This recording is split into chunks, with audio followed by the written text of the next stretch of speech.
Algumas pessoas realizam grandes feitos, outras fazem coisas que, na aparência, parecem simples ou sem importância. Mas o mais importante é como você faz o que faz. Esse como representa a consciência que você coloca em cada ação. Com frequência, as pessoas perguntam sobre como manifestar coisas ou sobre o poder da intenção e como isso se relaciona com o poder do agora. Também perguntam sobre o querer.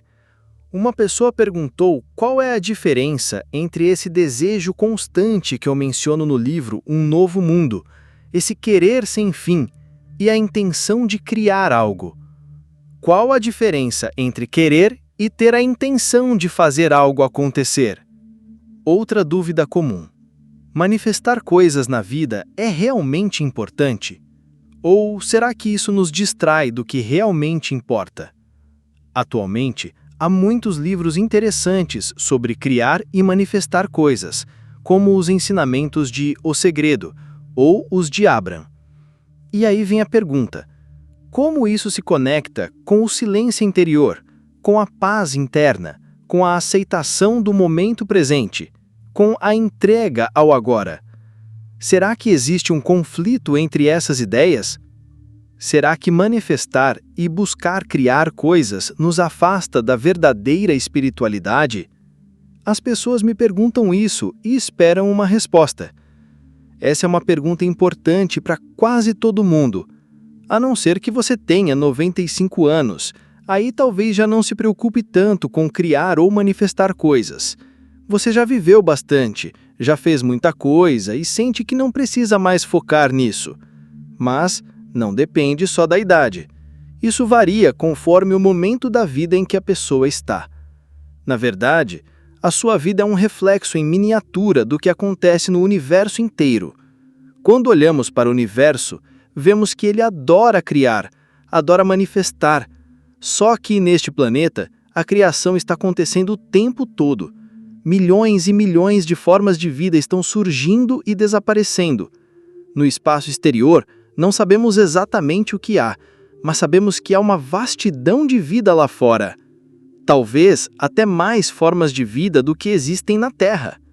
Essas formas de vida, tanto no mar quanto em terra firme, incluindo os humanos, participam de uma dança constante de nascimento e destruição. Um peixe nasce, nada um pouco e, de repente, é devorado e se torna parte de outro ser. É um ciclo constante de transformação. Se você observar a vida neste planeta, vai perceber que o universo também manifesta conflito. Às vezes as pessoas dizem: eu não quero conflito. Mas, pense bem, se não houvesse nenhum conflito na sua vida, nenhum desafio, como seria isso? Imagine assistir a um filme onde nada dá errado. Todo mundo está sempre bem. Não há problemas. Ninguém é difícil. Todos são super conscientes. Acho que esse filme seria bem chato. Talvez até curto demais. Talvez ninguém quisesse assistir. Ao olhar para a vida, sem nenhuma teoria, apenas observando, percebemos que o universo gosta de manifestar coisas, gosta de experimentar. E ao longo do tempo, as formas de vida vão ficando mais variadas, mais complexas. Até as sociedades humanas se tornaram mais complexas com o tempo. Já existiram civilizações antigas bem desenvolvidas, mas provavelmente a nossa é a mais complexa de todas. E claro, essa complexidade também traz muitos problemas. Cada pessoa vivendo nessa civilização moderna enfrenta uma vida cheia de desafios. Vivemos em um sistema complexo e isso gera ainda mais complexidade. Pense nos computadores. Está cada vez mais difícil acompanhar. Talvez eu já tenha passado da idade para isso. Não consigo mais aprender todas essas coisas novas. Mas crianças pequenas conseguem. Com 6 anos já sabem muito. Tudo vai se tornando mais dividido. A mente analítica separa tudo em partes. cada parte é dividida em mais partes. Os microscópios ficam maiores. A especialização fica cada vez mais estreita. Cada pesquisador tem que estudar um pedacinho muito específico. A complexidade está em toda parte. Mas a complexidade não pode crescer para sempre. Uma árvore que cresce galhos demais, uma hora enfrenta uma tempestade de inverno e muitos galhos caem. O universo gosta de criar, de manifestar, de brincar com as formas. Esse é um movimento. E se você olhar para si mesmo, vai perceber que também gosta disso. Ou já gostou, ou ainda gosta. Mas há algo a mais dentro dos seres humanos. Algo que talvez só seja visível quando olhamos para dentro de nós. O universo também quer outra coisa. Não quer só experimentar a vida do lado de fora. Ele também quer experimentar a paz. Quer experimentar algo que não seja afetado pelas formas que mudam o tempo todo. Quer se conhecer profundamente, em sua essência. E isso é a raiz da espiritualidade. Se você está gostando desse conteúdo, não se esqueça de clicar em gostei e de se inscrever no canal se ainda não for inscrito. Isso ajuda a impulsionar o vídeo para que essa mensagem chegue a mais e mais pessoas e para que elas também possam ouvir. Compartilhe o vídeo e deixe seu comentário. A sua história pode ajudar muitos que estão passando pelo mesmo que você. O universo não quer só se mover para fora. Ele também quer retornar, quer voltar para a sua origem, para o que é eterno, para o que nunca foi perdido. Essa origem está em você. Está viva, porque é atemporal. É a fonte de toda a vida e vive dentro de você. Você sente esse chamado, esse desejo de voltar para dentro. É esse impulso que chamamos de espiritualidade, de paz, de silêncio, de simplesmente ser e não apenas fazer. Mas aí, no dia seguinte, você acorda. Passa em frente a uma vitrine e pensa: "Ah, eu quero aquilo, preciso conquistar aquilo, alcançar aquilo." E, ao mesmo tempo, você quer paz. Esses dois impulsos vivem dentro de você. Um deles quer ir para fora e agir, criar, realizar. O outro quer ir para dentro, buscar o silêncio, o ser. Você pode ver isso representado em dois exemplos. Um é Eckhart Tolle. Ele representa mais esse movimento de retorno ao ser. O outro é Tony Robbins, que simboliza o movimento para fora, a ação. Nenhum dos dois está certo ou errado. O problema só aparece quando você se perde completamente em um dos lados. A não ser que você more numa caverna, aí talvez você possa viver só no ser. Mas talvez o verdadeiro desafio do universo, aqui e em outros planetas, seja esse: conseguir unir os dois movimentos, não separá-los, mas encontrar um equilíbrio entre a paz interior e a ação no mundo, entre o silêncio e o fazer. E eu diria que sim, isso é possível. E é esse o nosso desafio neste momento da humanidade. Vamos falar agora sobre o fazer humano, sobre a ação. Tradicionalmente, o que os humanos manifestaram no mundo foi feito de forma inconsciente. A maioria das ações veio de um lugar inconsciente dentro das pessoas. Elas estavam identificadas demais com o fazer e com as formas. Porque o mundo da forma é o mundo externo, é a criação, é o eu tenho que fazer algo. Isso acontece desde os tempos mais antigos, desde antes da história registrada. Os humanos se identificam com o que fazem e com o que têm. Chamamos isso de ego. Então, o que acontece? A consciência, essa única consciência por trás de tudo, entra na forma. Ela assume formas, brinca com as formas, e parece que para aproveitar isso de verdade, ela precisa acreditar totalmente que essas formas são reais, mesmo não sendo. Ela precisa se perder no sonho da forma. E foi isso que aconteceu com os humanos. As pessoas se identificaram tanto com a forma que começaram a acreditar que são seres separados. Elas pensam que têm uma vida separada. Mas isso não existe. Não existe minha vida. Existe apenas a vida. Você é uma expressão dessa única vida. Mas os humanos acreditam: essa é a minha vida e aquelas são as vidas dos outros. E claro, se eu tenho uma vida, um dia eu posso perdê-la. Oh, estou perdendo minha vida, estou morrendo. Mas quem é que está dizendo isso? Se você pode perder a sua vida, então você não é a própria vida. Então quem é esse eu que diz minha vida? É a consciência. É a vida sem forma, a que não tem começo nem fim. Cada ser humano acredita que tem uma vida própria. Isso significa que ele se identifica com uma forma de vida, com este corpo físico, com esta história pessoal, com os pensamentos acumulados ao longo do tempo, com as emoções ligadas a esses pensamentos. Tudo isso se junta e vira o que a pessoa chama de eu, uma identidade formada, encapsulada, fechada. Então, a consciência, que é livre e ilimitada, se sente presa, ou acredita que está presa nessa forma. É como se ela entrasse num sonho, um sonho em que esquece quem realmente é. Ela acredita ser apenas a forma. E nesse estado, ela esquece que todas as outras formas também são expressões dela mesma.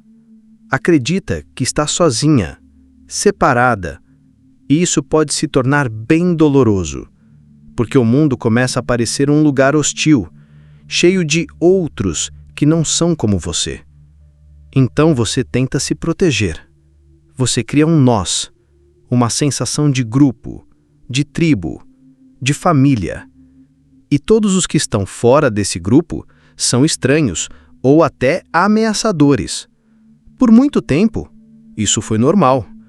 Ainda é em muitos lugares. Os gregos e romanos, por exemplo, chamavam quem era de fora de bárbaro. Esse nome veio da tentativa de imitar o som estranho das línguas estrangeiras. Assim, por muito tempo, o universo pareceu aceitar essa identificação total com a forma. A história do mundo é basicamente o que acontece quando a consciência acredita que é só uma forma. Mas chega um momento em que isso começa a mudar. Um novo estágio começa. A consciência começa a despertar. Ela começa a sair desse sonho. Aos poucos, a consciência começa a despertar do sonho da forma. E muitas pessoas já estão passando por isso. É por isso que tanta gente se sente atraída por ensinamentos espirituais. Porque algo dentro delas começa a questionar: quem sou eu de verdade? O que significa esse eu, que eu digo o tempo todo? Quando falo eu, de onde vem isso? O que eu realmente sou? A maioria das pessoas, se você perguntar quem é você, vai responder com base na forma. Vão dizer, eu sou esse corpo, ou então vão citar a mente, suas memórias, seus pensamentos e as emoções ligadas a tudo isso. Vão dizer, eu sou João, tenho tal profissão, sou pai, tenho tal idade, e vão acreditar que essa descrição resume quem elas são. Algumas até escrevem isso num papel, outras escrevem livros inteiros, autobiografias, e acham que aquilo é a identidade completa delas.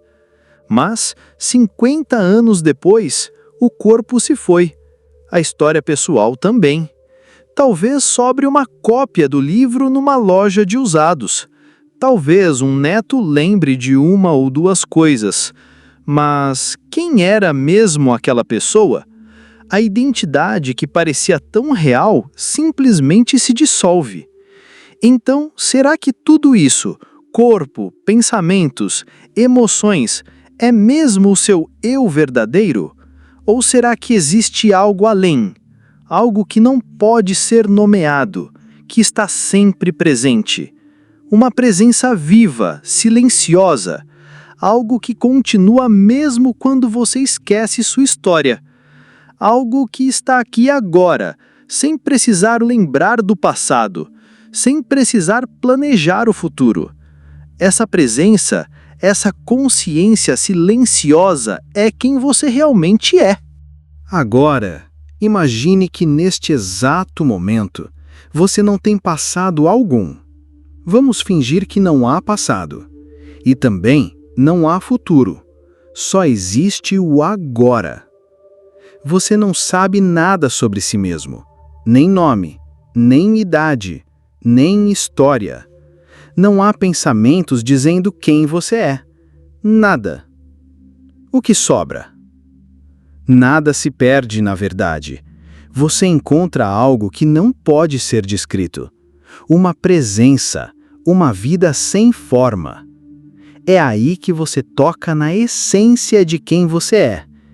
E isso é a verdadeira identidade. É dessa presença silenciosa que vem o sentimento de eu sou. Você é mais verdadeiramente você quando não está se lembrando do seu passado. Você é mais verdadeiramente você quando não tem nenhum pensamento passando pela mente. Quando você sente o eu sou, sem colocar nada depois, sem eu sou isso ou eu sou aquilo, só eu sou. Esse é o brilho da consciência. Você pode senti-lo diretamente, na quietude que sempre está aí, disponível. Essa quietude é a sua essência. Ela não depende da idade do corpo. Se você tem 20 anos ou 90 anos, não importa. A quietude que você sente é a mesma, e é ela que te liberta do sofrimento. Porque o sofrimento nasce quando você acredita ser apenas uma forma, um corpo, uma história, uma imagem. E essa forma, mais cedo ou mais tarde, vai mudar, vai envelhecer, vai acabar. Se você acredita que isso é tudo o que você é, você vai sofrer. Mas se você reconhece que há algo em você que nunca muda, algo eterno, você encontra a verdadeira paz. Então, temos dois tipos de identidade. A identidade baseada na forma e a identidade baseada na essência. E o sofrimento surge quando você acredita que é apenas a forma. Minha história, meu corpo, meu passado, minhas opiniões, meus sentimentos. Tudo isso faz parte da identidade de forma. E se você só se reconhece por isso, vive num estado de inconsciência.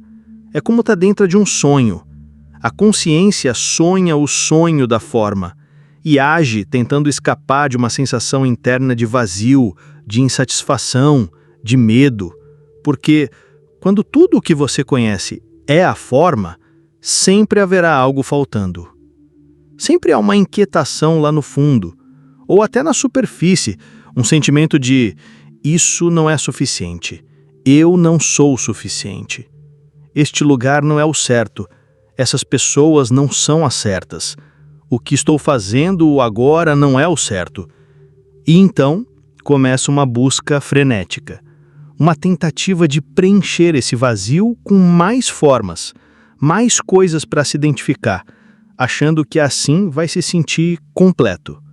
Mas a única forma de realmente se sentir em casa dentro de si, a única forma de se enraizar na paz, é encontrando aquilo que está além da forma. E isso está aqui mesmo. Está mais perto do que suas mãos ou seus pés. É o silêncio vivo da consciência. Alguns chamam isso de Deus interior, mas não precisamos usar esse nome. É o que não muda, o que sempre esteve aí. Por muito tempo, As pessoas que queriam criar, manifestar, conquistar, fizeram isso de forma inconsciente. As mais identificadas com a forma eram as que mais desejavam criar coisas externas. Queriam construir impérios, acumular posses, ter poder.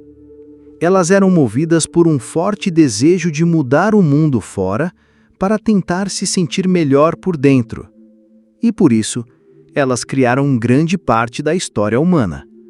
Mas todas elas eram profundamente infelizes.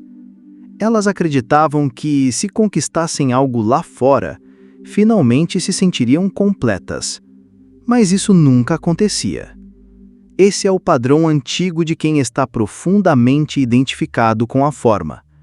Sempre fazendo, sempre querendo mais, sempre criando do lado de fora, mas sem nenhuma conexão com a quietude interior.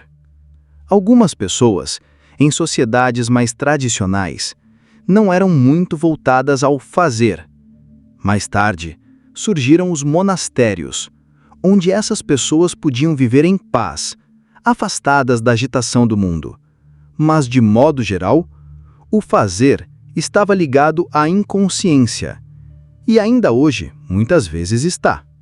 Há um poema de T.S. Eliot que diz: "Os melhores não têm convicção nenhuma, e os piores estão cheios de intensidade apaixonada." Ele estava falando da humanidade do seu tempo. Muitas pessoas boas não sabem o que fazer, porque sentem algo dentro delas, algo mais profundo. Enquanto isso, aqueles totalmente identificados com a forma agem com força total, sem hesitar, e criam mais e mais, mas sem consciência. Então, onde estamos agora como humanidade? Estamos começando a perceber que existe uma essência dentro de nós, uma presença silenciosa, que não depende da forma. E só quando estamos ancorados nessa presença é que conseguimos agir no mundo sem causar mais sofrimento. Se você age sem estar conectado com essa presença, você volta a se perder na forma, se perde no que está fazendo. E aí, o que você cria pode até parecer grande, mas vem cheio de confusão e dor.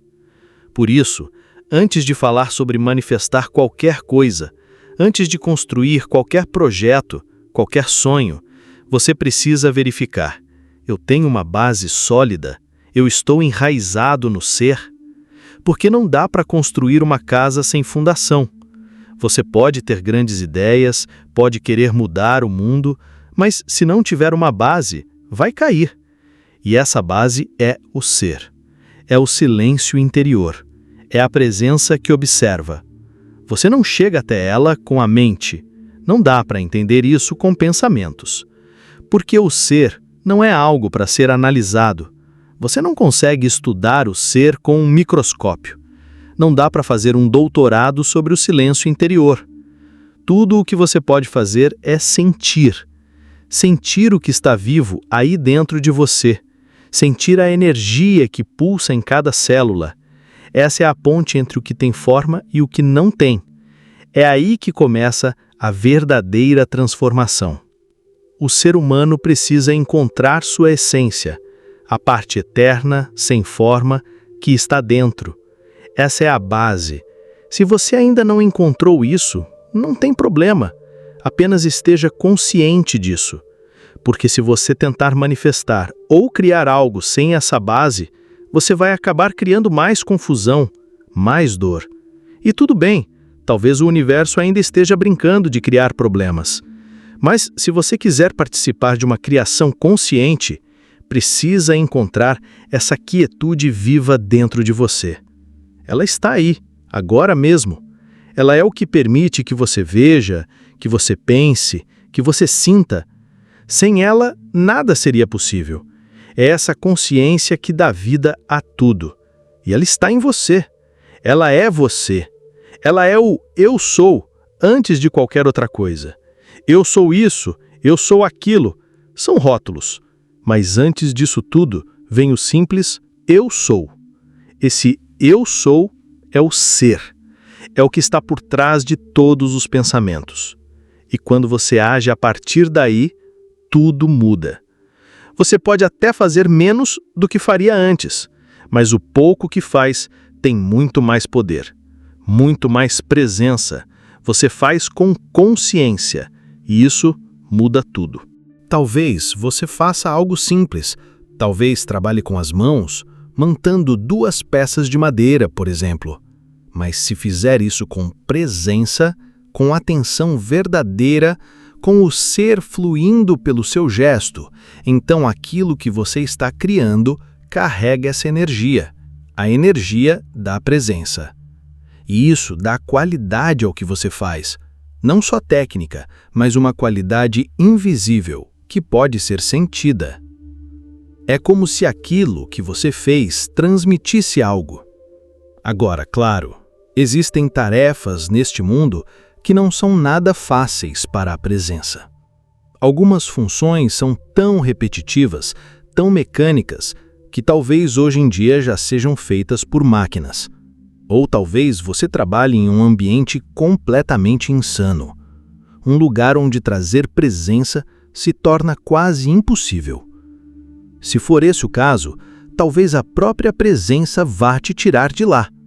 Ou talvez você mesmo perceba que é hora de sair. Mas se o ambiente ainda tiver uma pequena brecha, se ele for só 90% insano, então é possível. Você pode entrar com a sua presença, com sua escuta atenta, com sua respiração consciente, com seu olhar calmo. Você pode estar ali e apenas ser. E isso, por si só, começa a mudar o ambiente ao redor. Você pode estar num escritório, num ambiente cheio de confusão, de falatório, de tensão, mas você entra ali como um ponto de silêncio. Você não precisa dizer nada, só estar presente. Talvez você atenda ao telefone com calma, talvez vá a uma reunião onde todos estão falando ao mesmo tempo e você apenas escuta. Não pensa, todos aqui são loucos, mesmo que pareçam, você apenas observa. Você sabe que, na essência, eles não são loucos. A confusão está só na superfície. Você se mantém ali, ancorado, e de repente algo muda. Talvez alguém se sinta tocado pela sua presença, talvez uma nova energia entre na sala, talvez você diga algo simples, mas cheio de verdade, e todos escutam, ou talvez seu silêncio seja suficiente. A presença age mesmo quando você não age. Até se você ficar em casa todos os dias, regando plantas, fazendo chá, olhando a beleza do mundo com olhos novos, como uma criança, mas com a profundidade de um adulto desperto. Só isso já é suficiente. Você se torna um ponto onde o universo contempla a si mesmo, onde ele reconhece sua própria beleza, sua própria sacralidade, sua própria vida. E isso já é uma vida plena, mesmo que a mente diga, mas eu deveria estar fazendo algo importante. Saiba, isso é importante. Você está sendo um ponto de consciência. Um canal por onde o universo desperta para si mesmo. E talvez esse seja o seu papel. Você pode ser o que chamo de um sustentador de frequência. Alguém que sustenta a vibração da presença, que ancora o silêncio, o ser, sem precisar fazer nada de grandioso. Você só mantém essa frequência, vivendo com simplicidade, com profundidade. E talvez que, um dia, após 2 anos assim, você acorde e sinta um impulso forte. Agora é hora de agir. E algo começa a se mover. Talvez você crie algo. Talvez transforme seu jardim num espaço de cura. Ou num lugar de beleza. Ou talvez não. Tudo depende do que quer se expressar através de você. Porque, nesse ponto, não é mais o pequeno eu que decide. Você se coloca a serviço de algo maior. E isso é leve. Não vem com ansiedade, nem com apego ao resultado.